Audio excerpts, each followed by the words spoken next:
উদ্যোগ ছিল যে আমরা এই সড়ক মহাসড়কে গাড়ি চালাই বিশ্রামের জন্য। আমাদের ভালো কোনো পজিশন নাই বাংলাদেশের ভিতরে, এমন কোনো একটা স্পট নাই যে আমরা হয়রানি হই না, বা এমন কোনো স্পট নাই যে আমরা পুলিশের কাছে হয়রানি হই না, রাজনৈতিক ভাবে প্রভাব পড়ে আমাদের উপরে, বিভিন্ন জায়গায় আমরা হয়রানি হচ্ছি।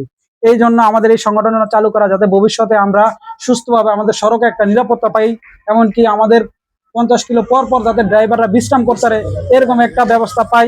এই জন্যই আজকে আমরা এই সংগঠন নির্যাতিত মোটর শ্রমিক একতা ঐক্য সমগ্র বাংলাদেশের একটা সংগঠনের ডাক দিছি। সকল ড্রাইভার আমরা একসাথে হয়ে এখানে কাঁধে কাঁধ থেকে হাতে হাত থেকে আমরা কাজ করতেছি।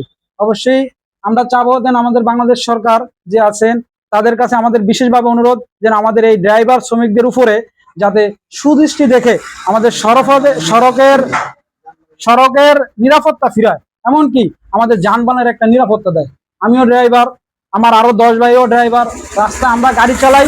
এই পরিবহন জগতে যত গাড়ি আছে, এই বাংলাদেশের টাকা ঘুরানোর মাত্র একটাই রাস্তা, তা হচ্ছে আমরা ড্রাইভাররা।